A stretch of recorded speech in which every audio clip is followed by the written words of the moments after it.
What's up, fanboys and fangirls? Welcome to episode number 10 of the Reviewpoint podcast, coming to you from fanboysanonymous.com. I'm your host, Tony Mango, and joining me on the panel for this episode, we've got Chris Dace. Hey. Eddie Sequeira. Booyah. And Sam Lassio. What's up, everybody? So if you're unfamiliar with how Reviewpoint works, it's pretty simple. This is basically just a review thing. I always like the name Reviewpoint, so that's where we carry this over. But we break down whatever is in our sights for the episode, and we talk about whether or not we think it was a hit or a miss, otherwise known as, an obvious positive or negative. And our target for this edition is Avengers: Age of Ultron, the latest installment in the Marvel Cinematic Universe. Not the end of Phase 2, apparently, because they wanted to end on Ant-Man. They also wanted a different director. They also wanted to mess with the storyline. So we'll see how that goes as far as like a cap-off for Phase 2. But what many would consider basically the end of Phase 2 is, of course, going to be the Avengers film. And let's start off with first impressions. I'm going to say right off the bat, give myself a little bit of a break when it comes to saying whether or not things are hits or misses. Everything in this movie is a hit for me, except for a couple nitpicking kind of things. So, everything you can assume is thumbs up. Fucking loved this movie. I thought it was amazing. Of course, I'm going to throw the little stipulation out there that when I say this, I don't mean that it's going to win Best Picture. The Academy just doesn't do that. So even though actors are great in it, characters are awesome, plot's great, all that other kind of stuff, it's not going to be, given awards and stuff like that, except for maybe the technical ones. But as far as just pushing aside the snooty Academy kind of vote and talking about whether or not I like the movie and all that, fucking loved it.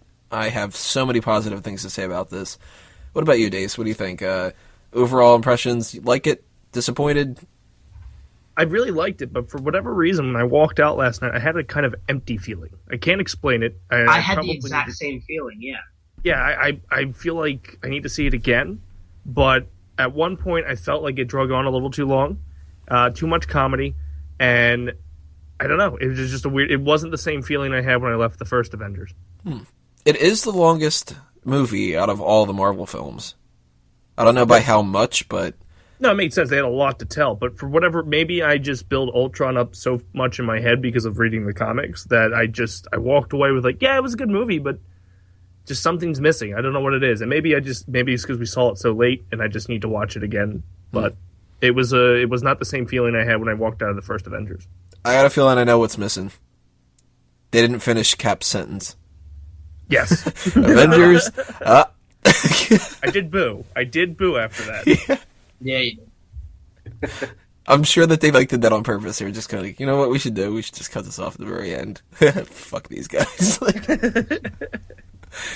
It's like Chris Evans did this amazing take. Avengers, assemble! And they're like, wouldn't Chris be pissed if we just got rid of his line? I think actually what adds to the a little bit of the empty feeling is I was really angry at Joss Whedon going into this. And then there were several times I leaned over to Corbin and said, fuck Joss Whedon for things that he did in that film. That it's okay, that's just because, women have to be funny. And she was not funny. But that's just me. That's just me bitching. So talking about Helen Cho? Her and Scarlett Johansson. I don't think her lines were funny at all. They were meant to be funny, but I didn't laugh. Eddie, what are your first impressions of this? You know what? There are things about it that I liked a little better than the first Avengers. I think one way or another, the storyline maybe it was a little better told than the first one, because I think I mentioned that in the last review that in the first one, the story just things just happen, but it just, in the end, nothing happens.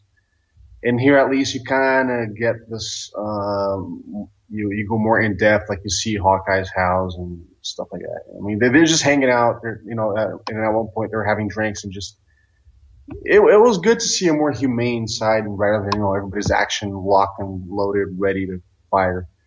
So in that aspect, I liked it, and I guess I need something a little more down to earth in superhero movies. And my favorite movies are usually the ones that are more human. So, well, here's the thing. I just thought that sometimes it was like, why? You guys are complaining there was too much comedy here and there, and I'm just like, well, who the fuck wrote this? Like, it was really bad. Like, I don't even remember any of the jokes. I mean, they were really, really lousy. And it was more like it was aimed towards a younger audience. I got the feeling like I wasn't supposed to be there because maybe it was more something that a 12-year-old would love to watch and maybe laugh at or something. I don't know. I got the feeling it was very childish. That's all. I wish the dialogue was a little less stupid.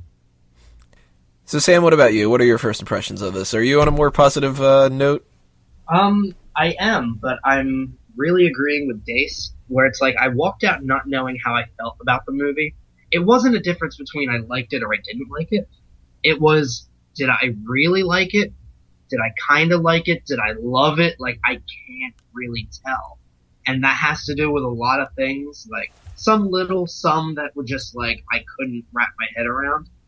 And then the way it ended. And I don't mean like the end of the movie. The end credit scene really just kind of jarred me. To the point where I'm like, well, that was a fucking waste of time.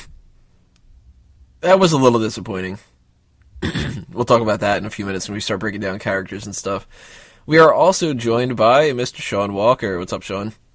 Not a lot. I got hangover, but it is what it is.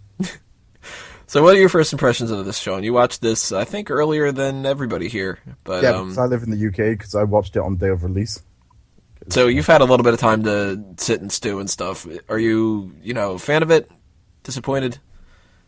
I thought it was meh. I'm really... It was boring. That's my general consensus of the film. I thought it was boring. I thought the last... Is this spoiler-free, or can I ruin it? Nah, we're going to talk about spoilers all over the place. All right, cool. When Quicksilver died, I was like, thank fuck, that's one boring character gone. Now kill the rest. I honestly, I was bored out of my skull. I sat there for 2 hours. Was it 2 hours and a half? This film? I think so. I was sat there for 2.5 hours, and I was there counting how many ceiling tiles there was. Ouch. Which was 324. There you go. Damn, I'm going to be like the most overly optimistic one out of the bunch. I'm not used to this. Either that or we're going to crush your soul by the end of this podcast. Maybe. If this ends with me going, alright guys, well, Avengers sucked. Well, don't get me wrong. It was better than the first one. Do you like the first one at all? I hate the first one. I didn't get why they needed the entire Avengers crew to beat Loki, which Thor already beat like 20 minutes ago. Yeah, Sean. Why do other people get this first if they're ungrateful and don't like these things? You bastards. How did they get Captain America before us? Yeah, like you're damn you, Because we found America, so that's why we get Captain America first. That's good logic. So USA. Yeah, well, they kicked our ass in World War III. Cheerio, let's do it again. Simpsons fans out there chuckling. Yep. So, let's start talking about the plot itself. Now, first Avengers film kind of didn't really know exactly what the plot was. They really sort of just went with, like, hey, wouldn't it be cool if the Avengers got together? And Loki, fucked some shit up. This one's got a stronger plot, I think. You've got the repercussions of the first Avengers film carry over from Iron Man 3, where it seems like the majority of what Tony Stark's, what his drive is his paranoia about everything on the galactic scale. I mean, he wants not only for them to get out of the superhero game, because I guess he's, afraid that he's going to die, but that he thinks that the world's just not ready to be able to handle itself, so he wants to create some kind of a peacekeeping force, and that way it can help fight this menace of alien invasions and stuff like that. But he's able to do that kind of half-assed with the help of Banner and basically Baron von Strucker, since they did the majority of the work already. But Ultron, of course, he's, typical AI. The human race needs to be extinct in order to survive, which never makes any sense, but at the very least, it's a classic sci-fi trope, and you know how it pretty much goes from there. They gotta stop him. So, is this the type of plot that you were kind of expecting to see? Are you guys happy with that, or were you hoping for more of just straight up Ultron doing what he does more so in the comics and stuff? I know, Dace, you were talking about the comics were a little bit something you were expecting to see. I didn't mind the plot, and I didn't mind where they were going with it. I wasn't terrified of Ultron. Ultron is this force that's just, no matter what you fucking do, he just doesn't die. He shows up no matter what. You blow up every single computer in the world, he found like a fucking flash drive that he still put himself on. I didn't get the sense of fear that you get from Ultron in the comics, because he had the Tony Stark personality. So you had 3 fucking Tony Stark characters on the screen the entire time, and it was like, all right, this is getting kind of old. I did like the plot, though. It stuck to the Ultron plot, where it was more of a subtle way into it, where he's like, oh, no, I'm not doing that, but in actuality, I am doing that. But I didn't like Ultron, the character. To me, he wasn't terrifying like he should have been. Well, let's talk about Ultron, the character. I mean, the easiest way for us to break down a movie like this is go to character by character and talk about their stories and stuff. Did anybody really, really like Ultron? I thought that he was all right. I liked Ultron. I think there was some issues with him, though. And the issues weren't, like, with the character. The issues were with the writing. To me, Ultron should not have been cracking jokes. No, not at all. He shouldn't have been. Now, I understand they didn't want to go with, like, something like, hey, Ultron, go fuck yourself. Illogical. I do not have reproductive parts. Like he does in the comics. Like, I get, like, they didn't want to do that. They wanted to give him personality. But why did you have to give him Tony Stark's personality?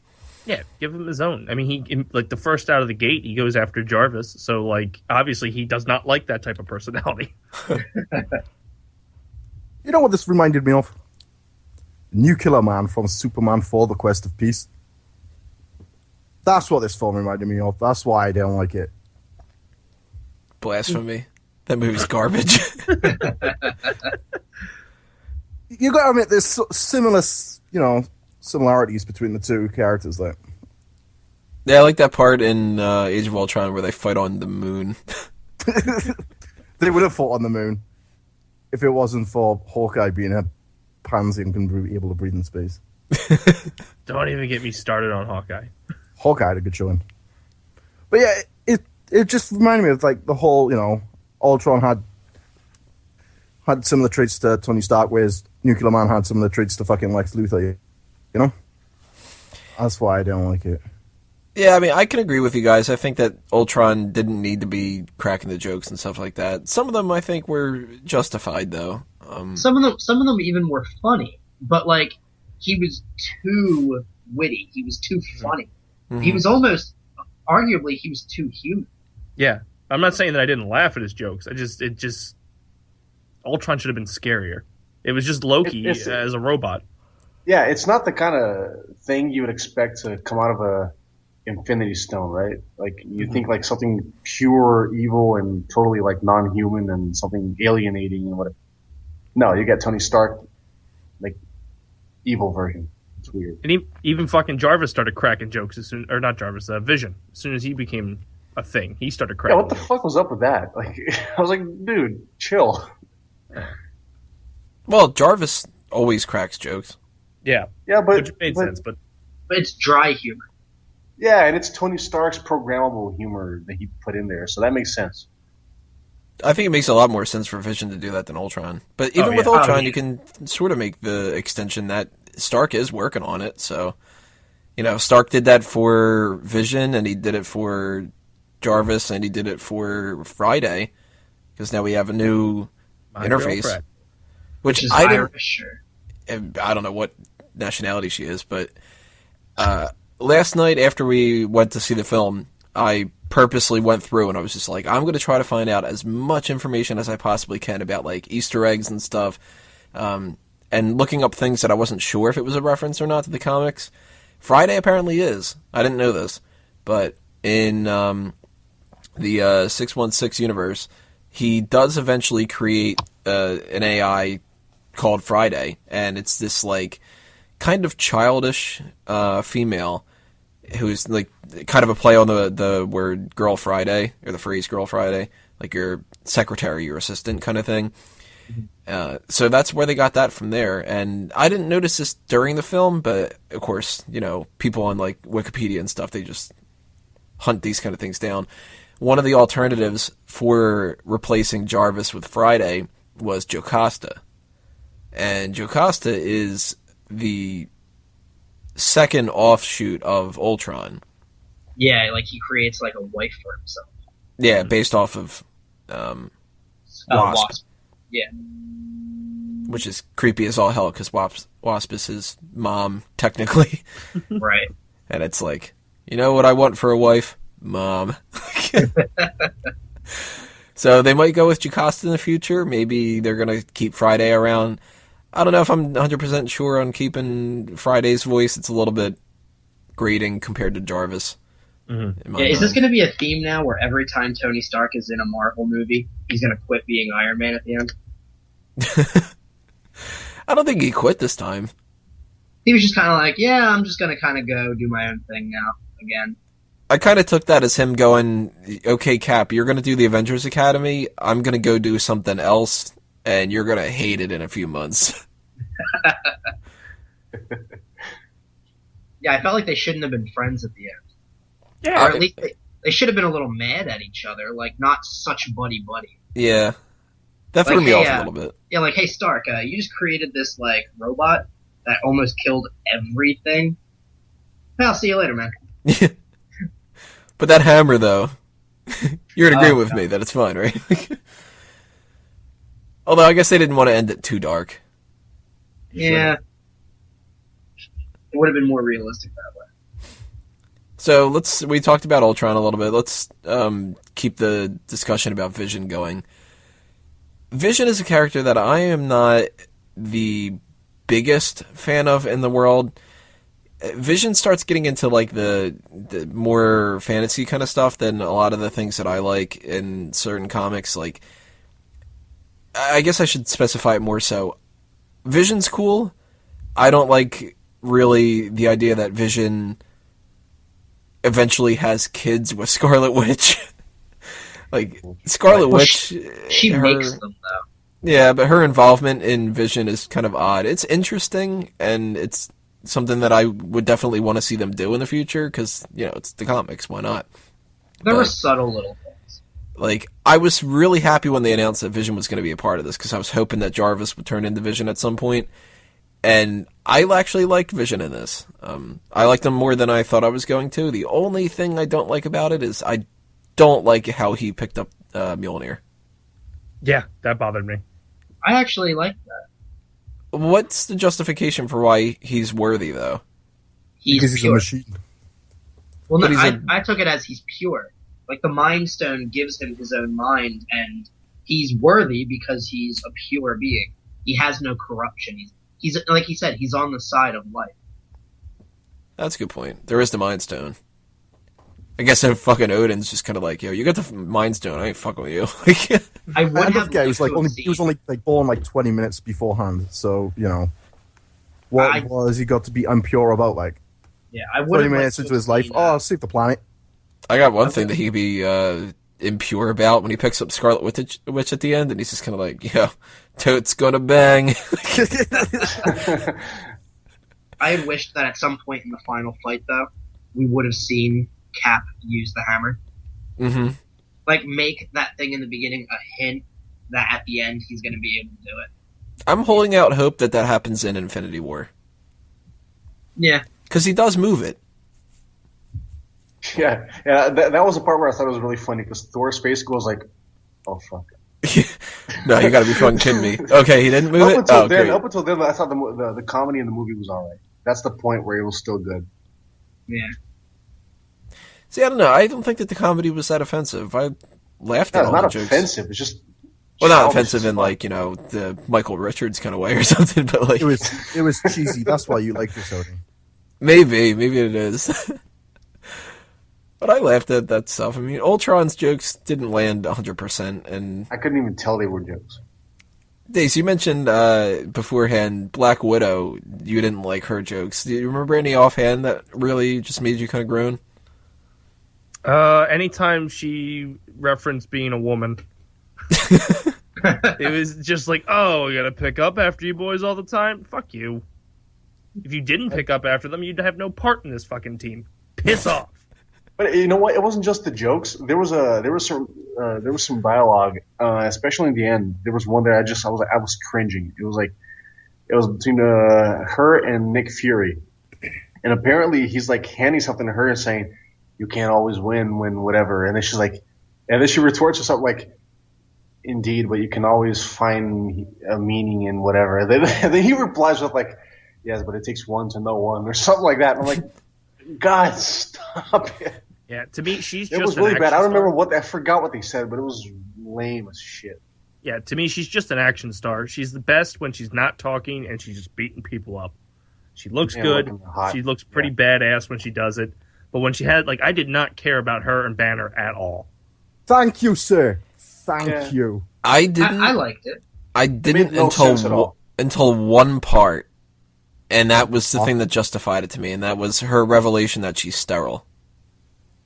Because to me, beforehand, it was like, oh, you're shoehorning in this, romance. They don't need it.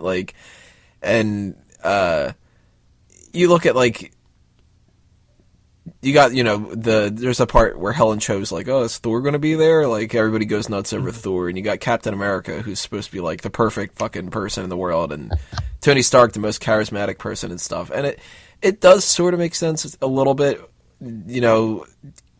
how she justifies that she's interested in Banner because he's different from everybody else.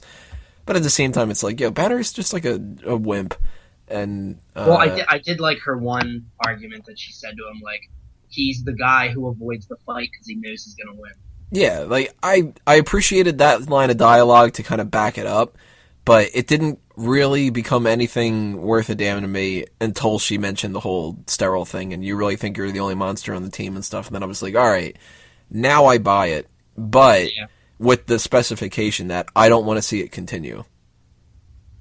This can't be something that in Infinity War that they get back together and at the end of Infinity War Part 2, there's some scene where they're on a romantic yacht together at the end or some shit like that. No, this got to be one shot deal kind of a thing.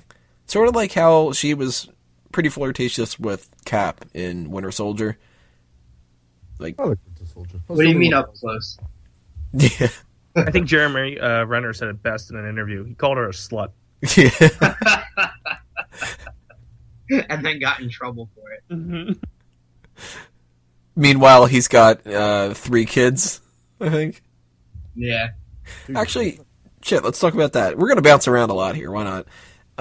There's something else about Vision I wanted to bring up too later on, but I did not know going into this that Linda Cardellini was going to be playing his wife. I knew that she had a part in the movie, but that they were very, hush-hush about it. And I was thinking maybe that this is some kind of a reference to Carol Danvers, and maybe it's something to do with, Agents of S.H.I.E.L.D., she's going to come on and be a character that'll continue on Agents of S.H.I.E.L.D. or something, but the character of Laura Barton is actually from the comics as well. It's from the Ultimate series. Stupid. Sorry. You didn't like that? No, I like the loner Hawkeye. Oh, see, I love that they added this in here. And if you would have told me before the movie that Hawkeye's got a family, I would have gone, shit. This can't be a good idea. But I think that this made something, It actually humanized him. Yeah, it made him... not only is he basically one of the humans of the team, like his wife said, you're amongst gods. How important could you possibly be? But then, he was now the relatable character. Yeah, he's the most human. Right, you can't relate to the billionaire playboy or the assassin or, the Hulk or Captain America or Thor, but now you can relate to Hawkeye. Yeah, I mean, he is the most relatable character out of the whole thing by far, because you've got something like Tony Stark, who, yeah, he's a human, he doesn't have any powers and stuff, but how many people can ever really be like, oh, yeah, you know, I know what it's like to have billions of dollars and act like that, and Captain America is, like, really hard to relate to, even though he is basically just a human being, because he can hold the end of a car from falling off a cliff and shit, like, and he's the, you know, as close to like a pure kind of person as possible, unless you're counting Vision. But Hawkeye is just a guy, and a nice little dynamic change where he's the only one out of the whole bunch that actually has a family. So he's got some different stakes according to everybody else, you know. Iron Man's got Pepper, and that's great, but they're not even married, so that's a far cry from Hawkeye. Captain America are living in sin. Captain America, total opposite of living in sin. That guy's been a virgin for 100 years. Thor is, you know, he's unfortunately sticking around with Jane when he should be with Sif. Which, by the way, did you guys like that little back and forth with Pepper and Jane? Yeah. That was great. Yeah, I did think that was. I liked how it ended. Jane's better. Yeah, Jane's better. That's kind of like his version of how Hulk punches him at the, in the first Avengers film. I liked the throwback they did with Iron Man punching the Hulk. Yeah, I did. I thought that was clever. In the Hulkbuster, when he punched him, like Hulk punched Thor. I thought that was awesome. But back to Hawkeye. I don't like the fact that he has a fucking family. The Hawkeye I'm used to, and I like the recent run they just did with him in the comics, where he's like the loner, solo, cracking jokes. That's the kind of Hawkeye I like. The only time a little bit of that shown in this whole movie was when Quicksilver called him an old man. Yeah, that was good, though. Yeah. He held the bow, and he's like, nobody would know. I could just do it right now. That's the Hawkeye I like. Oh, look at that. When I found him, Ultron was sitting on him, poor kid. If you want that type of Hawkeye, there's a show called Arrow. I think you'd really enjoy it. That's gone off the deep end. Yeah, it has. He's not a quipping, funny guy in Arrow. It's just, I'm depressed and I like Felicity instead of Laurel. Yeah, my name used to be Oliver Queen. Oh my god, what if he did the same shit that he does on the beginning part where he like screams his name? What if it's like, my name is Al-Saim? I was gonna say he's gonna say his Teenage Mutant Ninja Turtle character name instead. My name is Casey Jones, and I like hockey, cricket. But I loved Hawkeye in this. Hawkeye took such a step up from the first Avengers film, and I love how they referenced too that he's like, nope, already did the mind control thing. Yeah, like now everyone else is gonna get mind controlled except me. Yeah, I thought that they took Hawkeye and they made him an actual like worth a damn character compared to before. I mean, I was fine with him in the first Avengers film because he's not the focal point, and not everybody can be. So I know like some people are probably like, well, you know, they didn't really do that much with Scarlet Witch in here. Well, you know, that's because they had Iron Man, Captain America, Thor, Hulk, Black Widow, Hawkeye, Ultron, Vision. Like, at a certain point, you've got 50 fucking characters. You can't do everything with everybody. I actually like Wanda. I thought Wanda was pretty good.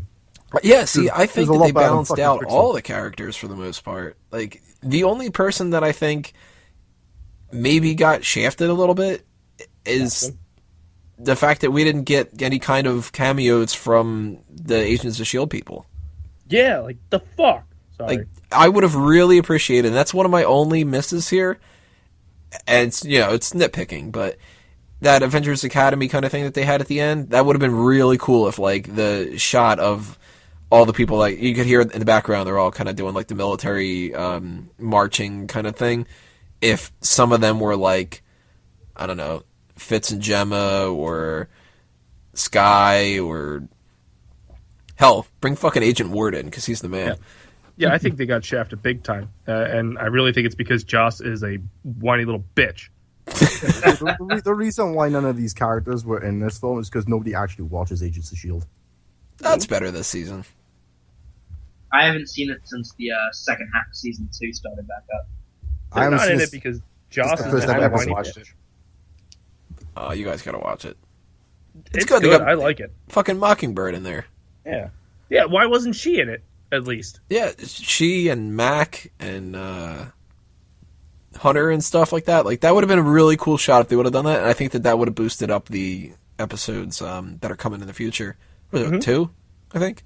Yeah. 2 left? I'm curious as to where they're going to go because, like, the way they ended S.H.I.E.L.D., they were talking about the Scepter. Coulson's the only one that knows Fury's alive. Well, he told Mockingbird and Mexican dude. Oh, look at this. Gonzalez, yeah, he told them to. But, come on, throw them a freaking bone. Coulson was one of the most loved characters in Phase 1, and you couldn't even give him, like, 5 seconds on his big screen, Joss, you little bitch. Yeah, Josh, for some and then reason... said in an interview that he's, like, technically, like, dead to him. Like, Yeah, fuck you, Joss. You just took one of the most beloved characters and killed him. I don't get that at all. He's like, no, he's dead, but I started a show where I brought him back to life. He's a bitter little bitch. He's mad because he's not going to be a part of the Marvel Universe anymore. I don't think he wants to be part of the Marvel Universe anymore. I think Good, he's just burned out. I don't want him in the universe anymore. Take your women-loving shit and get the fuck out of here. I think if Dace would have done a rewrite in this film, the line, I'm always picking up after you boys, would have been followed up with, yeah, because you're a woman. That's what Hawkeye would have said over the microphone to her. Now get back in the kitchen and make me a sandwich. And then all the producers and stuff were like, oh, Jesus Christ, this is going to be a problem. Dace is like, no. We need to add another scene where Dr. Helen Cho is doing laundry. Yeah. Ultron has her in an apron as she's doing all her work. Okay with all that. See, I liked how they balanced these characters out, though. Like, even Helen Cho was useful. Yeah. She wasn't just there to, fulfill the Asian market thing or to have another woman in there. Like, she served a purpose. She was the one responsible for building the bio matrix, whatever thingamajig, jargon, To heal the MacGuffin. Avengers. Yeah. So what was the name again? Helen Cho. Helen Cho, right? That's a lot better than what we were calling her in the cinema. What was that? The Chink Doctor. Yeah, that's a lot better. We got lost. We got confused. We were like, we don't know who this Chink Doctor lady is.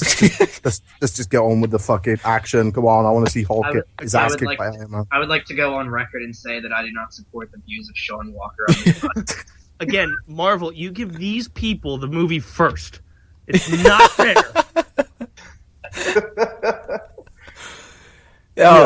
You still get Batman and Superman before us, so Oh yeah, great. Thank you for that. Yeah, we get to be disappointed with that movie first.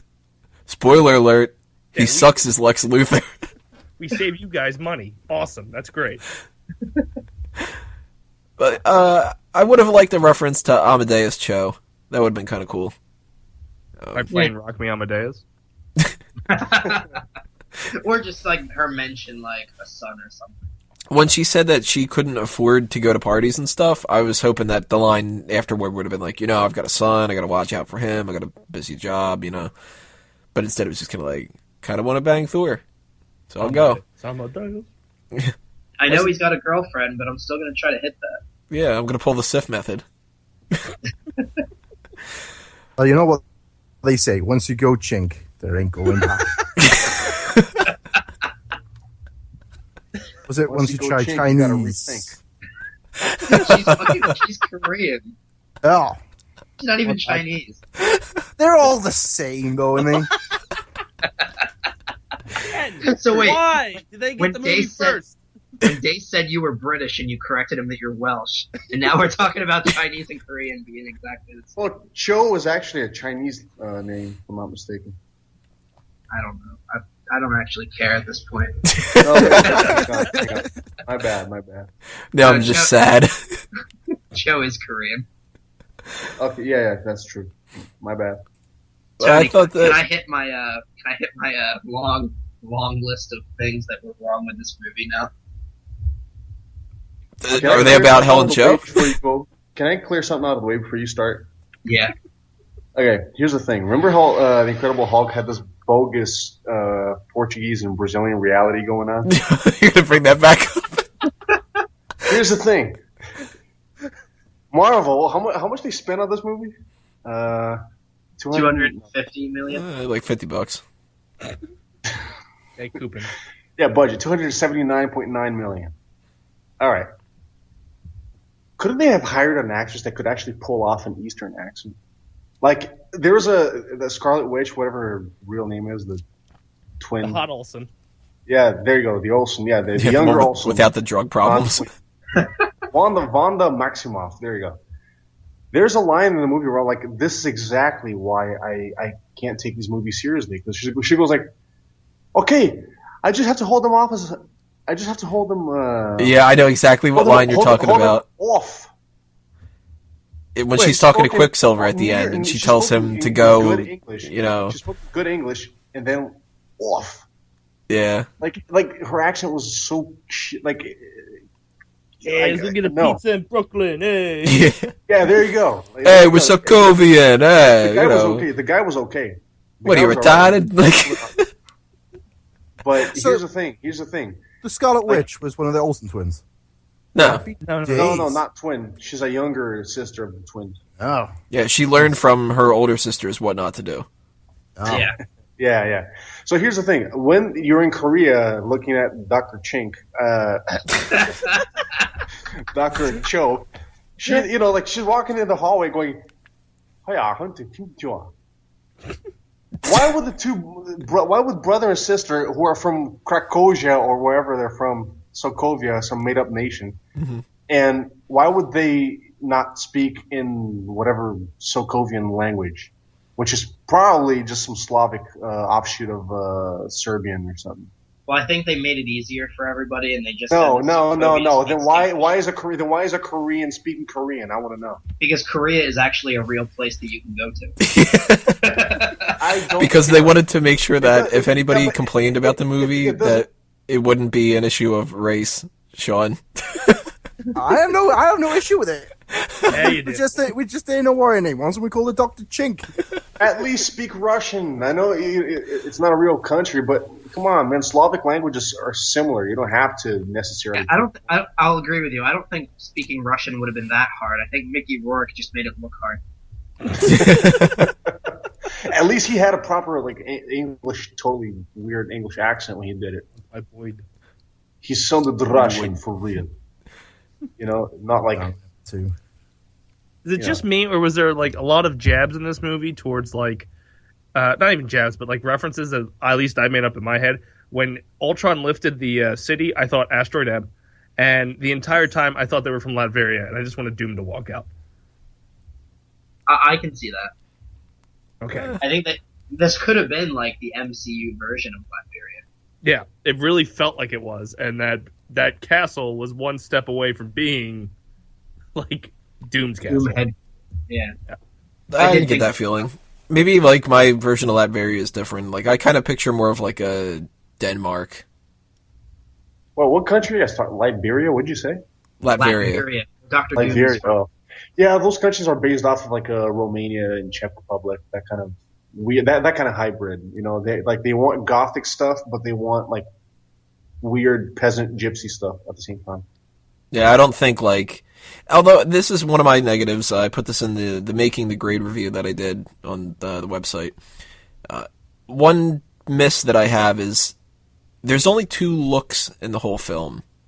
You've got the industrial cold blue kind of set, the room that they're partying in and the laboratories and stuff like that, or you've got the gringy sandstorm kind of old beaten down building one, which Sokovia looks the exact same to me as Wakanda. Yes. They're just yellow and brown tones and stuff like that. So that threw me off. And what threw me off even more is afterward I was looking at, the more information. I said that earlier, but Joss Whedon was I wanted to get a different feel, a lot of different locations and stuff. And it's well, you went to Italy and you went to here and stuff like that, but they all look the same. So when they went oh, we got to go to Sokovia, I was just wait, weren't we already just here? Isn't that where Claw was? And I'm wait, no, that was Wakanda or Wakanada. Wakanda? Wakanda. Oh, I loved what Bruce Banner said in the beginning. Wakanada? Yeah. Oh, Wakanda. I loved how they incorporated Claw, though. Yeah, and I liked that they chopped his arm off. Wait, Yeah. that's Claw? Yeah, that's Ulysses Claw. I thought that Who was the fuck Grim is Reaper. Claw? Claw is the main villain for Black Panther. Who the fuck is Black Panther?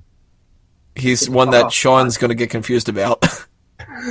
He's gonna say something really rude. Yeah. It's gonna get us pulled off YouTube.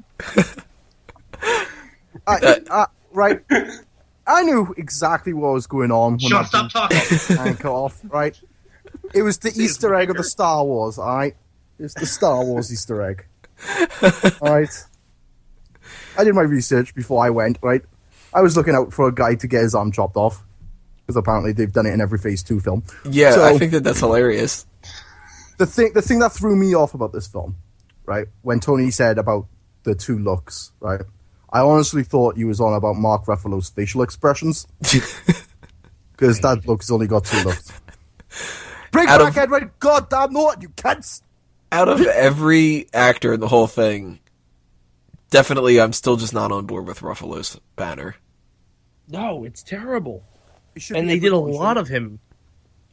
And it's like, Hulk is amazing. Hulk is great. It's just Banner that's, not great. I liked Edward Norton better. Yeah. Yeah, we should do a petition. Which won't get us anywhere. Change.org. So this is kind of a running joke for those of you guys that know Nick Andrew. How many times did you think, dear God, there's going to be a Planet Hulk? Our Now we friend know there's not. Yeah, our friend Nick has been harping on Planet Hulk for God knows how long now. And it's like, to the point where it's ridiculous. Like, he'll be like, yeah, you guys see that one part in Captain America the Winter Soldier where they talk about Project Insight? Well, I got insight that Planet Hulk's coming. Like, and it's like, oh, come on, you're stretching so much, damn it. And then, of course, this movie ends with him on a fucking ship in the sky going off on his own, and it's like, I just turned around the neck and I'm like, God damn it. Like, Yeah, but then they said he crashed, so he didn't actually get into space. did they confirm that, though? Because I thought that Fury said he's They probably confirmed. off in Fiji or something. Yeah. Right, because they found that stealth plane. But then they're like, we found it. But we He may even not said- have because it was stealth. He even said the line of, there's nowhere in this world that I could go. It's like, damn it! Nick is like glorious and he thinks it's great because Planet Hulk is coming. But you know what? I'm kind of fine for. I'm I don't okay want to with see a it, Planet Hulk film like revolve around the whole thing, but if Guardians of the Galaxy stops Yeah. by and they see Hulk, like, sure, why not? but- Mhm. Give him a ride back to Earth. Yeah. Yep. Where he's like, I want to go back. I don't like this. I'm on some war world. I crossed over to DC. I'm fighting Mongol and shit. I thought we had to fight Thanos. Is that when he bangs She-Hulk? What? World War Hulk? Yeah. No, he bangs that one Don't chick. give me the fact that they're cousins. I know what you Americans get into. Oh, you're the one asking. No, that's sisters, and that's only the South. No, that's where he was like, she's like a Sicarian or something like that. Yeah, she's from the planet. Oh, Showing some nerd cred there, Sicarian. Should bring Nick on this. He'd be like, "Oh, I know exactly what happens." Yeah. But I loved how Beta Ray they. Bill comes from nowhere, and I punch him in the face. I loved how they had like with Hulk in this the lullaby thing. You know, you got to start working on a way to calm Hulk down. Yeah. Mhm. I was expecting him to talk more. Yeah, they could have had at least a couple of lines. Yeah, he didn't say a word. Like instead of the puny god and that kind of stuff, he could have just been like, I Which was is- hoping that he was going to beat Hulkbuster and then just say Hulk is the strongest there is. but they did do a good job with that whole the battering ram. Go to sleep. Go to sleep. Go to sleep. Yeah, see, Attacking from the back, dick move. yeah, see. Speaking of the humor, the only person who really delivered was Robert Downey Jr. Because I think Tony Stark is just there's got to be humor in it. Mhm. That was the only one that really worked for me. I liked the running gag with Cap of the Yeah. watch your that language was lame, thing. dude. I mean, they could have done it better. Nah, I liked Would it. have worked, but it could have been better. I liked it for everyone except for when Scarlet Witch, or not Scarlet Witch, Black Widow Scarlet tried to say Johansson. something. I mixed them up too because now we have Scarlett Johansson and Scarlet Witch. I liked Scarlett Johansson when she was on screen in her black leather. That's the only time I liked her. But did you notice Not though that talking. they called Wanda that witch once, and they never called Pietro Quicksilver? Yeah. Which I'm starting to think the reason they killed him off is because of the shared rights. Probably. Because you were so much better in X-Men. Yep. He had a featured thing in X-Men. It's a little bit. I like this version better. I like the design of this Quicksilver better, but overall character, definitely. Well, the Days of Future Past one was just so powerful. Like, if this Quicksilver was as powerful as that one, the entire fight would have been over with just him. Yeah, Thanos would have been defeated already. Jeez. Yeah, I'm going to go on record and say, you know what, the Days of Future Past one was interesting, but I definitely like this version better. This is the Quicksilver from the comics. That other one was the living just shit out of me. He was the most shittest character I've ever seen in the Marvel universe. And trust me, but I've seen X-Men Last Stand. All right, I've seen that shit. So he's worse than Flea? Yes. You know, I like how they paid attention to detail, however, and that Quicksilver uses Adidas to run. Yeah, that wasn't product. Sure, they don't speak fucking Macedonian to each other, but sure, you know, they will have proper brands. Well, I'm pretty sure that there's like an Adidas factory over in Sokovia. They have a bunch of kids working on there. Yeah, likely. Probably stole them off a guy. That's where Kathy Lee sets up her stuff, you know. I did like when Quicksilver ran into the police station to tell them all to run, and they didn't do anything, and he comes back with a fucking gun. Yeah, get off your asses. Let's see here. There's some other cameo people, supporting characters and stuff like that. Maria Hill, you know, perfectly fine as far as I'm concerned. She doesn't need to be a main character. Wait. Tony, you're going to appreciate this. Wasn't there a guy on one of the panels at a certain point that looked kind of like Ted Mosby? Like he had like some curly hair and in the Shield helicarrier. Yeah, he was from Winter Soldier. Yeah, he was the guy that saw him. He kind of looked like Ted Mosby, and I was just thinking like, oh my god, I cannot, dude. I mean, Kobe Smulders like she's got to win an Oscar or something in some awesome role there, or else I'm always going to see her as Robin. Sure, possible. Best supporting character, I gotta think. War Machine. Danny. I like it. Oh, they need to change the character who plays him though. The actor who plays him, because Again? he does a TV show that I watch, but I can't remember what it's called. House of Lies. He's in that, and that's all I can picture him as. That's all I can picture him as. So they need to change the character. I did like the little Falcon here and there sprinkled in. I think he got the shaft. He's gonna play Shaft? No, that he got the shaft. Like, why wasn't he involved in that final battle, but showed up at Avengers Academy? Well, they kind of wrote a reason for that in there already. I mean, they had that part where he is partying with them and all that, and he's like, look, not that I'm not into the whole, like, looking into our missing persons thing, but... So apparently during this time period where Steve's off doing his own thing, Falcon's the one that's getting all the resources for Winter Soldier. Yeah, he's looking into where Bucky is, and he even says, like, I mean, obviously he's going to change his mind by the end, but he said, like, I'm not, like, an Avenger, that's you. You do the whole save the world thing. Mm-hmm. I'm going to do the small-scale stuff. But I guess he changed his mind because they gave him a new jetpack and everything. Yeah, I mean, well, we don't know how much time passed between that. They got to set up that whole building, you know, that kind of stuff. It's probably been a couple of months. I did really like that they called it New Avengers. Yeah, that was cool.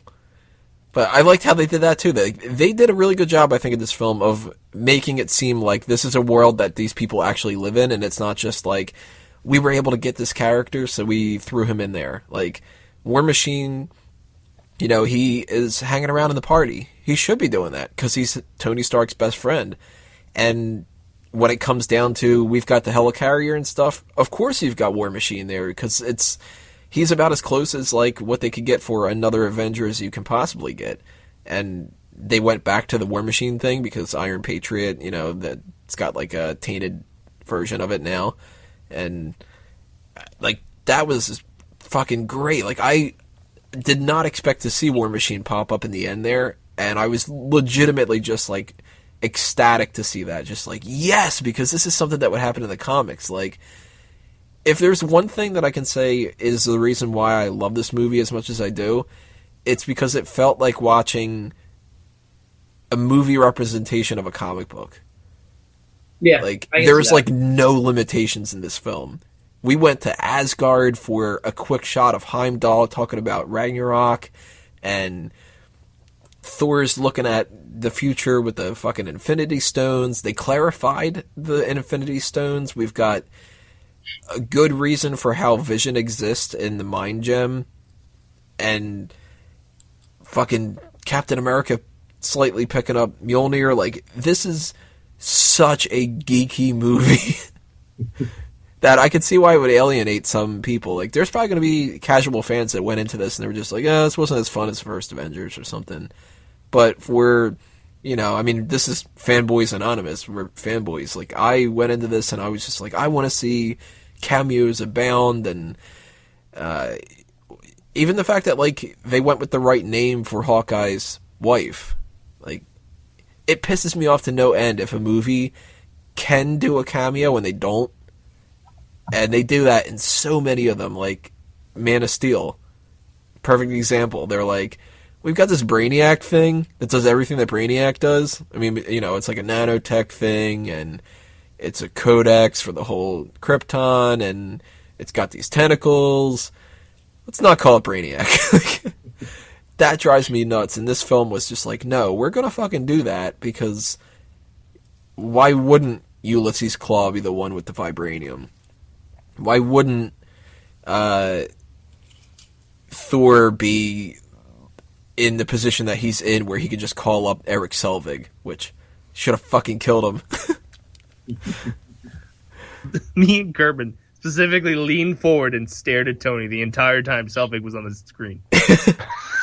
He needs to die in one of these movies. Like, okay, speaking of which, maybe I don't know, maybe I spaced out yesterday or something, but it occurred to me that Thor was the most random, like, just batshit crazy random, when he just flew out of his cave vision, whatever, and then he just like Tony Stark and Captain America, right? Captain Rogers were arguing about, no, you can't bring him to life. Yeah, we have to, because it's the only chance we have. No, you can't. You almost destroyed us. All of a sudden, Thor is like, fuck this shit, like lightning and shit. And then all of a sudden, Vision. I like that. I was though, like, how fucking random is that? Like, what are you doing? Was I the only one that was like, what the fuck just happened? It was a bit of a clusterfuck. Yeah, I kind of liked how crazy that was.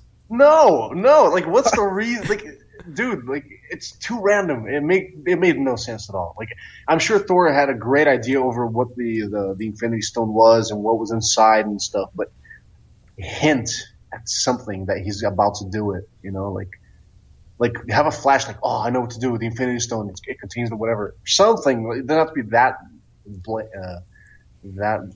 blunt, but you know. Wasn't that the whole point of him taking that bath? No, it's because but why? So he took a bath and then suddenly he was like, oh man, I know exactly what, like. That's actually actually that's on my list of problems I had with this movie. The bath? That he should have taken a shower instead? Yeah. Well, no, just that, like, that in general. Like, hold on, let me pull it up real quick. And They needed Barry White in the background as he was doing it. Here it is. The note What? that I have. Barry White in the background? Light some candles. Make it a Celtics bubble bath. watching. Oh, right. Let's get it on. The note that I have here says, Thor and Selvig knew about a magic pool that only showed Thor something we already knew anyway. Something never mentioned until now. It's the Lazarus pit. So, like, What a Thor and Selvig famous- knew about this pool. They knew it existed. In They England? never touched on it until now. And Yeah, but- it showed Thor something that we as the audience already knew anyway. Did Selvig know, or did Thor just tell him? I think Selvig Well, bases most of his Selvig stuff had on- to have yeah. known, because how did Thor know? Like, why did Thor need Selvig if he already knew where it was? That's a good point. But then Just how like did the surprise. Selvig know where it was? But then why did he? Huh? Why did you know Thor what? then have to Why did explain Thor to go see Selvig? Selvig in the first place? Right. Why did Thor have to explain to Selvig, like, there's water spirits, they're gonna show me my vision and stuff? He's like, Cameo. And you have to be there in case I have a bad trip. Like, Right. you know? It's like his drug buddy. Yeah. It's like, oh You know, he man, could have I had can a fly. bad I can trip. totally fly, dude. You know, I'm a fish. I can breathe he, underwater. had a heart attack. He needed somebody there to jumpstart his heart. You know. It was very just like, it was what's the terminology? Deus ex machina, where it's just like we have nowhere for this to go, so let's just throw in this random thing that now just explains everything. Fair enough. I agree with you on that point.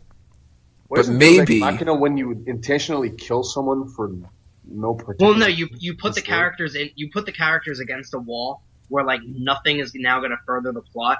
So then you just throw something in that now continues the plot. Okay. Yeah, that's exactly it. I think I know why this happened.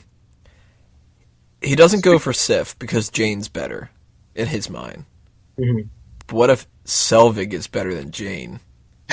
And he brought him there because he wanted to invite him in to the Those pool. homoerotic gods. Or maybe Natalie Portman asked for too much money for a 10-second role. Maybe. Like, that'd be a great scene where he invites fucking Jane instead. And he's just kind of like, so, wanna hop in the pool? Quick. Well, Let's get it on. are you worthy to get on? Oh god. Yeah. He who should ever be worthy can grab my cock. It's like he ties the wrist handle on Mjolnir to the end of his cock, and then he makes himself get hard, and then he sees if his dick can lift the hammer. Simple answer is, you're all not worthy. Let's see here. So we talked a little bit about Thor. We talked Black Widow, Hawkeye, Maximoff. Actually, we didn't talk too much about Captain America. There's nothing to say. He was He was as perfect as Captain America as they've ever done a representation of, I think. Yeah. Like, he is just that incorruptible, bright-eyed. What the hell did Ultron refer to him as in there? God's child or something like? Yeah. God's perfect child or whatever. I was just like, that's a perfect name for him because he's boring as all hell in the best possible way. Like, I mean, Scarlet Witch fucks with his mind, and you see Peggy there for a second, and he doesn't even let it, like, phase him. yeah, that is a great thing there. Like, Thor sees Ragnarok, and it's like, you killed us all, we're all dead and stuff, and Iron Man, you know, you could have saved us, but we're all dead, and fucking Hulk is just kind of like, I hate Sokovians, and she, like, Black Widow. Yeah, they never actually showed, like, what Hulk actually saw. He probably didn't see anything. He's probably just mindless rage. But I would have loved a Betty cameo right there. yeah, that would have been good. But It's Tyler or the other one? Too much money. Liv Tyler. Either that, or like throw in Ross, telling him like he's just a monster and he can never have anybody and stuff like that. That would have been cool. But no, they didn't do that. I loved, though, how Captain America's whole vision, it's basically just like, I wish I would have went on that dance with that girl I liked. And then it's like, but I can't, because she's dying and old, and I'm alone. Like, All right, guys, so now great. we're gonna stop Ultron. Because Captain America should be that guy. Like, he is, you know, he's the dude that the weight of the world's on his shoulders, and he goes, all right, guys, you know, pick it back up. We can do this. Like, good line, though, when he said about, if you're injured, like, keep going. If you're dead, walk it off. Well, I guess Quicksilver didn't get that memo. You didn't see that coming. I did like that little line. Something didn't make sense though. If Quicksilver's that fast, why couldn't he just like move him out of just push him out of the way? Well, Because I he's have not Joss Superman, Whedon's a can't bitch. move. yeah, I Just have to a save the bullet. what? Oh, it, What? Who? What? There, Superman? I don't know. I pulled up my notes again. I have this note here that like, not that Quicksilver should have gotten him out of the way fast enough, but it was like if Quicksilver's that fast, couldn't Quicksilver also heal fast? How the fuck didn't he just move the people? No, he's not. It's not his DNA that's fast. It's just. Well, they said his metabolism is fast, so the cells in his body should be fast. No, that's bullshit. Then I don't buy it. Yeah, but he's not the And if Flash. he's that fast, he can run as fast as the bullets, right? So he could just like pick them out of the air, literally. You know what I mean? Why'd he move the bus and not the people? It's true. There was an interview Aaron Taylor Johnson gave with Elizabeth Olsen, where no, it wasn't him. It was Joss Whedon, where I think Joss Whedon kind of just gave it away without giving it away because for some reason, he's got like a bug up his ass. But he was basically like, Quicksilver is as fast or almost as fast as a bullet. He said that in an interview, and now that I've watched the movie, I'm like, you were kind of telling us, weren't you? Fucking asshole. They had to have killed him off for the rights issue. Yeah. It's got to be. Like, kind of like a trade-off. Like, okay, well, if you want to use Quicksilver in the X-Men universe, you can keep using him. We're going to keep Scarlet Witch. Mm-hmm. Why? She has a shitty, lousy, I don't believe her accent.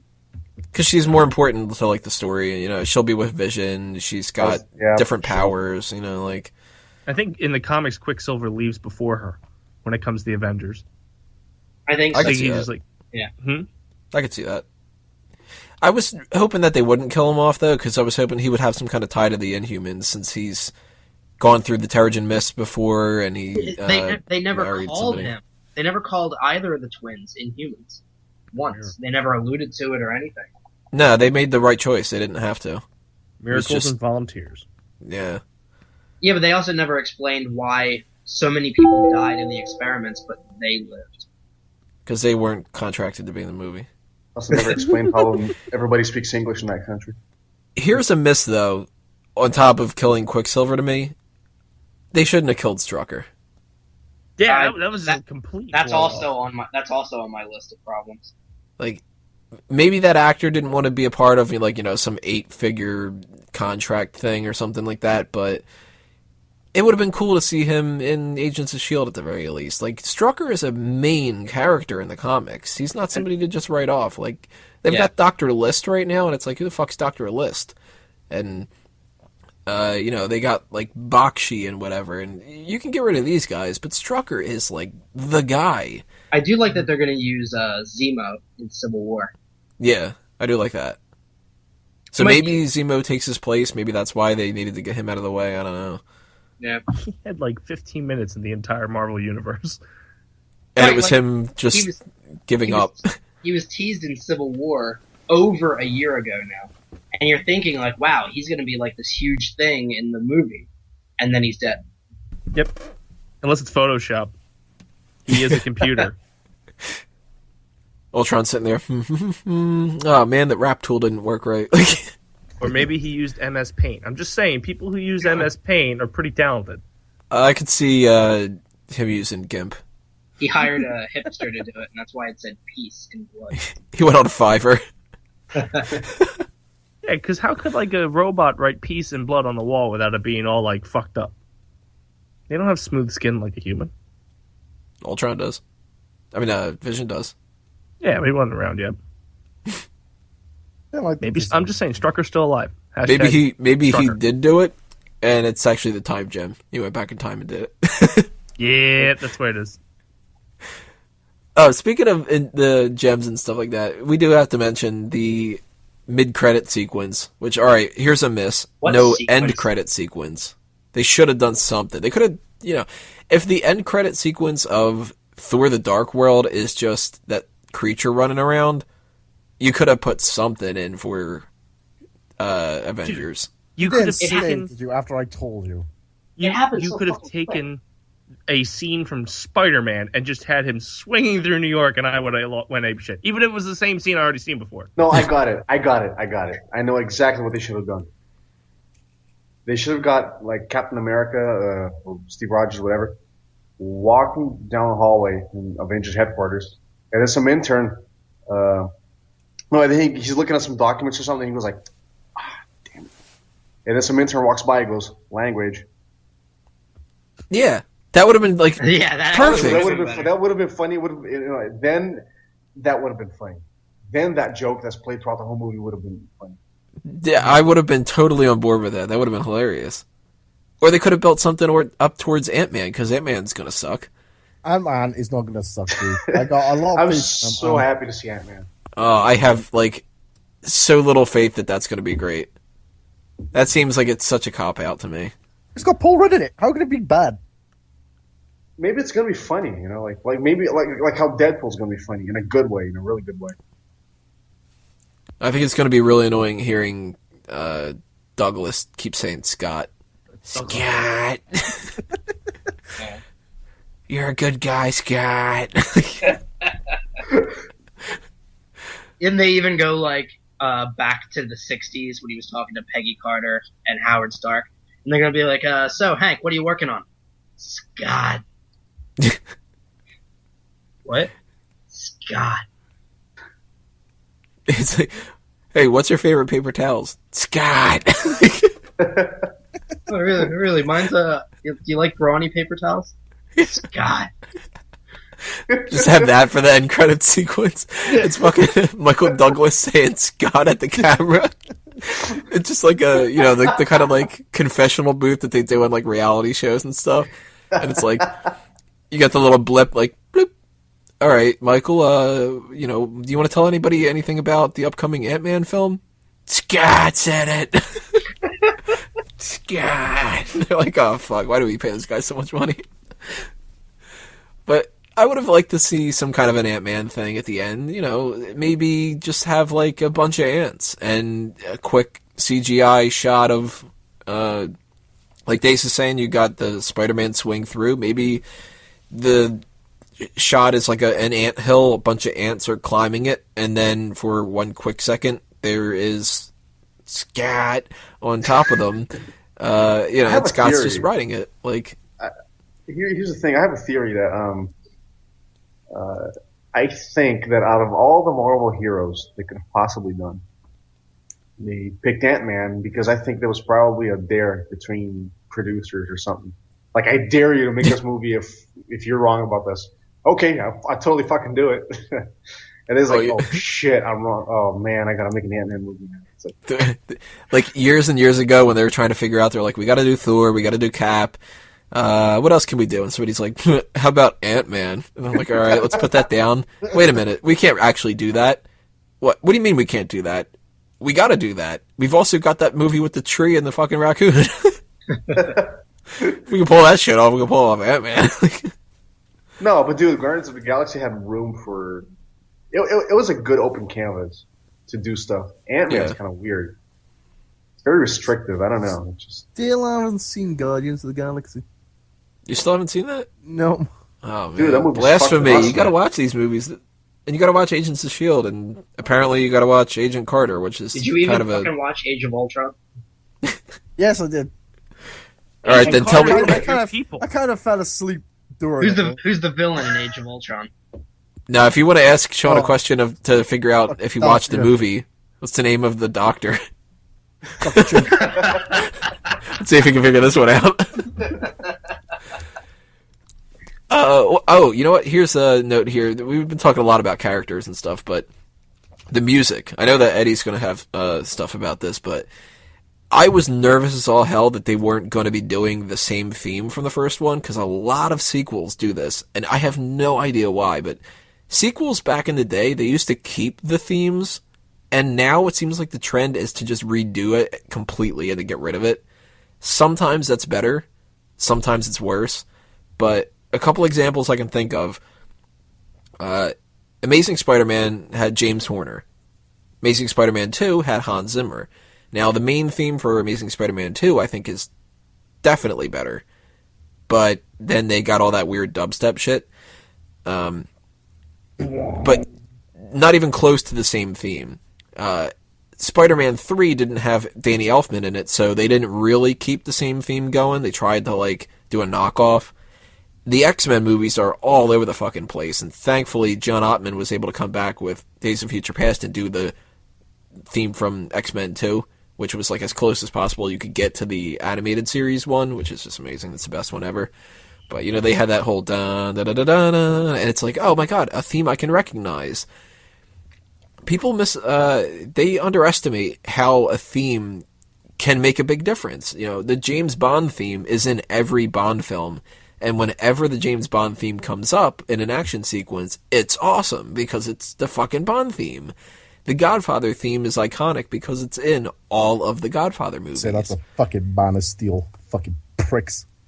Yeah, exactly. Man of Steel, it's not carrying the same continuity, but that is, you know, a theme song that people recognize. Nobody recognizes the Man of Steel soundtrack. You haven't said Star Wars yet? I can't believe it. That was going to be my next one, actually. Like, you've got Star Wars and all that. What's Star Wars going to be doing for this next series? They've got fucking John Williams back. They're doing the theme and all that. And I was so worried that Avengers wasn't going to keep that theme because that's actually gone a far way of becoming an iconic theme already. And when they hired Brian Tyler, he is... I don't want to say this is like a derogatory kind of thing, but it's going to come out that way. He's a cheaper version of being able to pull this kind of stuff off, and they love him, but the downside to having him is he kind of just tosses away what came before him, and I don't like that. But they pulled it off in this movie, music-wise. They kept that theme. Brian Tyler brought back his old themes from Iron Man 3 and Thor the Dark World, so that way we've kind of got like the Iron Man song now. And, you know, when Thor is saving the people who are falling with the car, Thor's theme from Dark World pops up and all that. And I loved the fucking music in this one. I can't wait to buy the soundtrack. Yeah. Yeah, me too. Yes. Side note on what's going on, I just saw this online. Apparently, Joss Whedon says that the scenes from Age of Ultron that contained Loki were cut. So it's not like he was like in there in the background for that scene with Thor. He had scenes, and they were cut from the final film. No idea. There are rumors that there's going to be an extended cut. Oh, yeah. So, what did you guys think about the music? It was music. It was good. I did like the opening that it was the theme from the Avengers when they were fighting. Eddie, you're a music guy. Any thoughts? Uh-huh. Yeah, the theme is great. Maybe one of the reasons that you don't see a lot of big themes nowadays is because maybe purposely, maybe psychologically, they're saying, okay, Thor movies, they're good, the Hulk, good, Captain America, good, whatever. But we want you to really get a kick out of this trilogy, Avengers, Age of Ultron, Avengers this and that and whatever. Which is why Guardians of the Galaxy is just basically a soundtrack of a bunch of 70s bands, which is great. I mean, I think they're doing a good job. Iron Man had a cool theme, sure, but Iron Man's like the most powerful standalone hero, as far as I'm concerned. It's all a question of marketability, I think. And then who knows what goes on behind the scenes? Sometimes they go like, yeah, like Hans Zimmer will sign a contract, but you have to, he'll only do it if you scrap what was done before, and he'll make his own theme and all that kind of stuff. I mean, it's once you commit to a composer in Hollywood, it's kind of that's it. I mean, they don't own the rights to the previews. So I mean, there's a whole lot of bureaucratic crap going on. It's not just all of the stuff is intentional, or they couldn't help it. Which brings us to Avengers, which is fucking rad. I think Danny Elfman is great.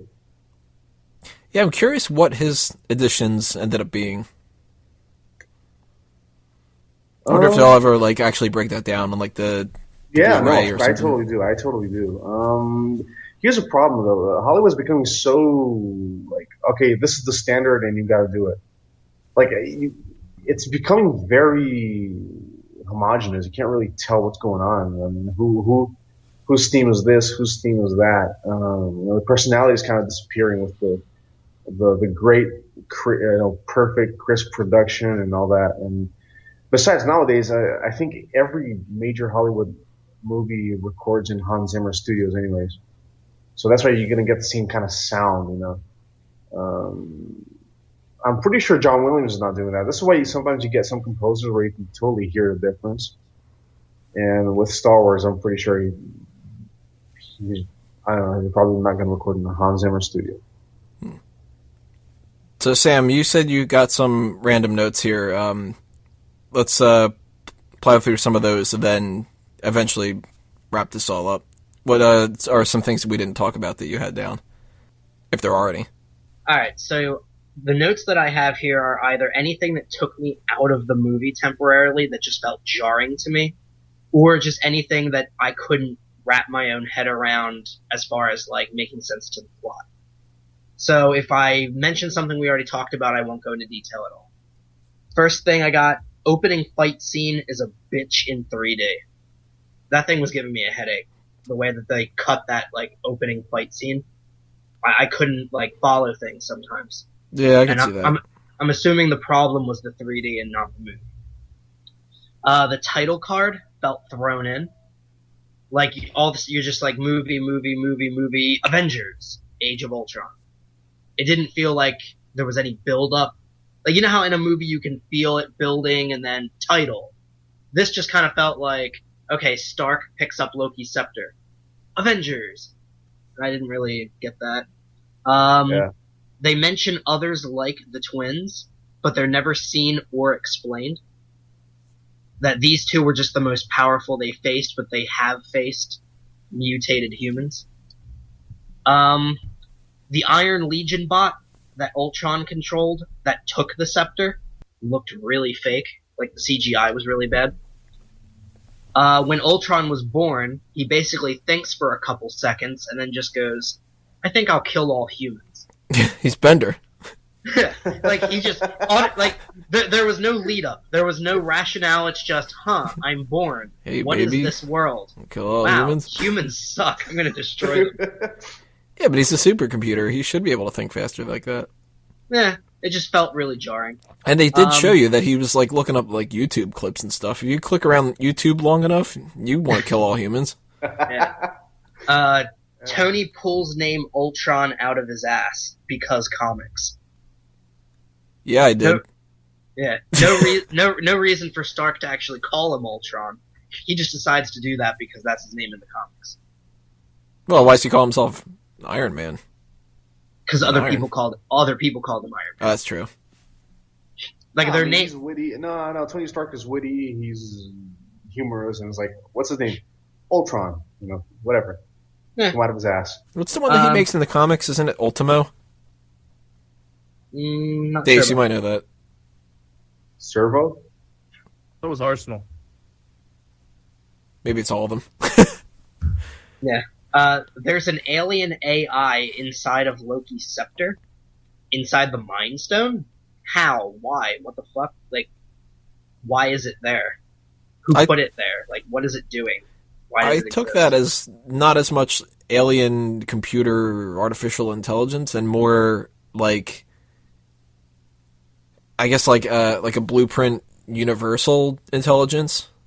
I just assumed Thanos had that one, and he gave it to Loki the first time to try to conquer Earth. Okay. Baron Strucker seemed important, but I guess not. Ultron tied that loose end quickly. Fury's helicarrier was hella convenient. It's like, yeah, we dusted this thing off. And I happen to be wearing the same uniform I wore in the first Avengers movie, because wardrobe. Couldn't Quicksilver heal fast too. Ultron was too human and funny. A lot of scenes felt too choppy. The scene just ends and goes to the next one, as opposed to flowing into the next scene. Thor and Selvig about the magic pool. Ultron's first scene at the party. They know next to nothing about this AI, but hey, he called us out, so let's go fuck him up. That's what I would do if I was drunk after a party. I do Hey, that let's sober. fight. This one really bothered me, and I think I already brought it up. Ultron is afraid of Jarvis. Why? Jarvis is made by Stark. Ultron's AI resembled a fucking brain. What did Ultron have to fear exactly? It's never elaborated. That's true. Well, here's the thing, man. Aren't you like afraid of like a spiders or scorpions or something. You're a superior being, but still, it's like ill, Like, Better not be no spiders up there. Right, Little but I don't archery. think every spider's gonna fucking just kill me with a bite. okay, Hey, but what about like a wasp? I'm shit scared of wasps, man, Yeah, but that's irrational. and I'm a superior being to a wasp. You Yeah, know but- who's not afraid of a wasp? Scott. I got Hulk runs away at the end because Black Widow hurt his feelings or something.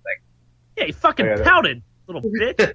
No, he doesn't run away because of that. He runs away because he knows that he can't be around anybody like that. Right, but Black Widow changed his mind and they decided they were going to run away together. Yeah, then she said that she's sterile, and he was just like, I want nah. kids. You're kind of The Hulk- damaged. I'm sorry, but the Hulk's not really gonna think about that kind of stuff when he's in that form. I don't think him running away. Well, yeah, whatever.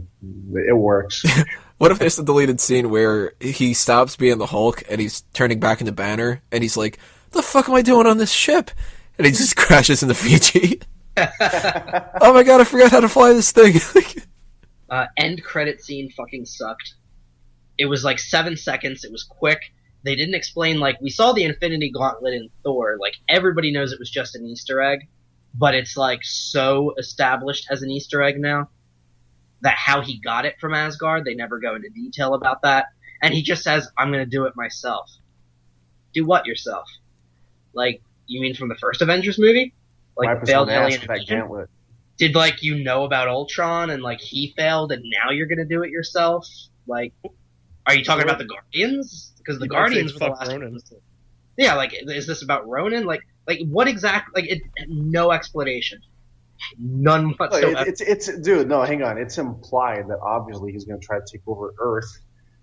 Well, yeah, That's that's the center of obviously the universe. implication, but why? I don't think it Because, said like, he's what going to would take you- over no, Earth. No, stop asking those kind of questions, man. You're just going to realize that every piece of I'm a entertainment. I'm a scientist. I have to ask why. Well, then take all your video games, all your sci-fi movies and everything, and throw it all away because it's all crap.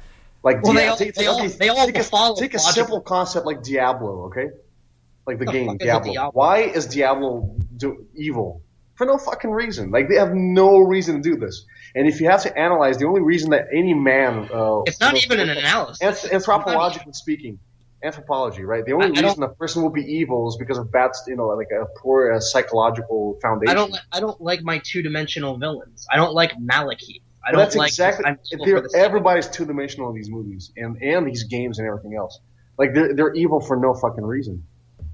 I prefer. Unless you see like a clip of Thanos growing up, where his dad walks out on his family, and He then should at least- like his mom is raped by his stepdad, and then He doesn't need that. He needs a He's reason adult. why he's doing the things he's doing. All right, I'm going to try to justify this. Now, I'm going to say, and this is, maybe I'm stretching a little bit, there are two hands, so you can wear two gloves. Maybe one of those is in Asgard, and he has the other one. So he didn't get it from Asgard. Maybe if he did get it from Asgard, Loki's sitting on the throne right now. Maybe in the time period of what has happened, maybe Loki gave it to him. And we just haven't seen that yet, and we'll get some kind of flashback in Ragnarok. That could always be the scene with Loki that got cut. Yeah, that could definitely be the case. If not, almost a guarantee that he has something to do with the Infinity Stones.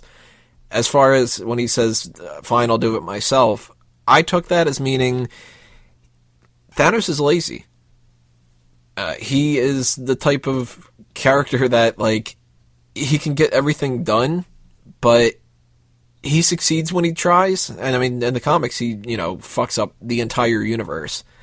So he can do it, but you see him in Guardians of the Galaxy and the first Avengers. I mean, the first Avengers, he doesn't even turn around to talk to Loki. And he wants Loki, he gives him a fucking Infinity Stone to go do that shit on his own, where he's got the Chitauri. He could just do that himself. And in Guardians of the Galaxy, after the other gets killed, he's still sitting on his throne, and he's just kind of like, I ain't even fucking getting up.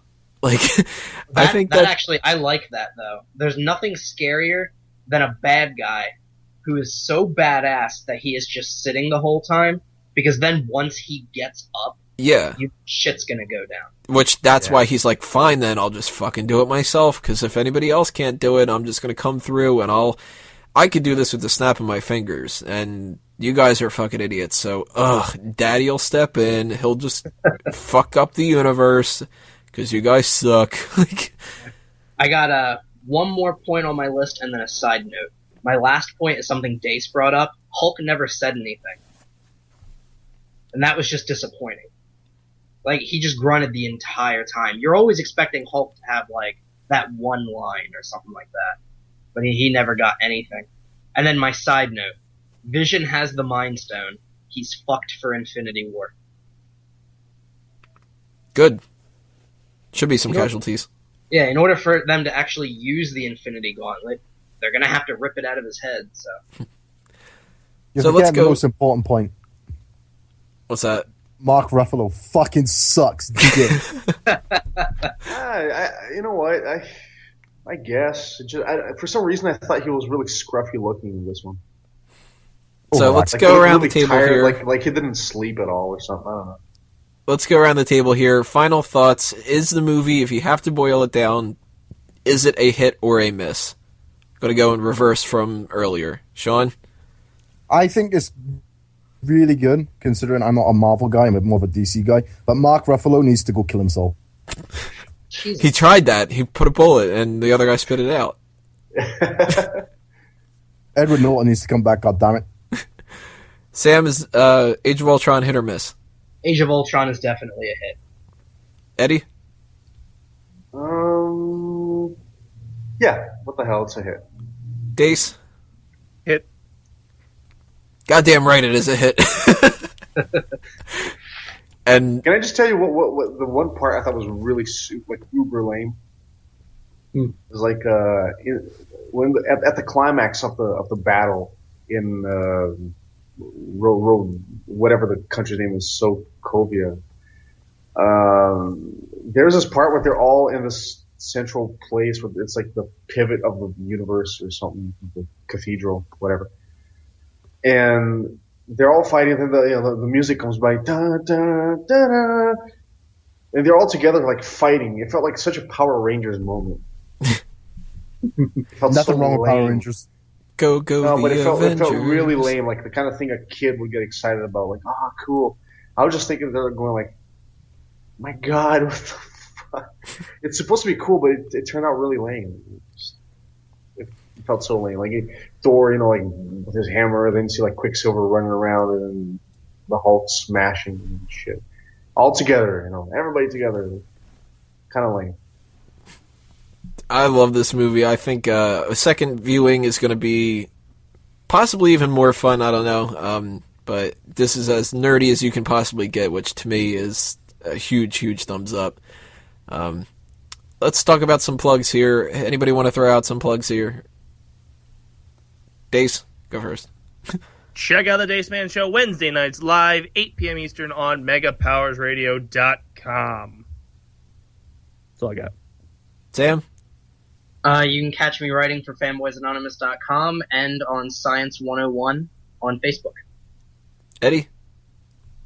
I'm going to be checking out that Science 101 on Facebook. Sean? I'm doing a live Q&A on Saturday, 8 p.m. Eastern, on twitch.tv/Shaughnessy1989. Be there. Sounds really Ask me stupid disappointed. questions. Yeah. You sound thrilled to be doing it. Well, it's work at the end of the day. Well, I'll say it's work. You're doing a Q&A during the fight of the century? It's just before the fight of the century, dude. Oh, okay. I ain't no fool. Nah, I mean... I got it booked as well on my phone for the fight of the century. It's Mayweather versus Puerto Rican fella. Pacquiao is pretty hard to spell. Well, that'll do I'm us. much more harder than fucking Puerto Rican. I had to Google that shit. That'll wrap us up for this episode of Reviewpoint. All my plugs are all over the place, so everybody just check out A Mango Tree and Smart Out Moment and Fanboys and the All Talk Show and all that other kind of stuff. But On behalf of the panel, as well as all the fanboys and fangirls that couldn't be here tonight, thank you for listening and shooting the breeze with us. This has been Review Point Episode 10. Leave your comments below. Tell us what you think the hits and misses were, and stay tuned for everything else coming your way. I'm Tony Mango, and I am one hell of a happy fanboy after this movie. We will see you next time, everybody.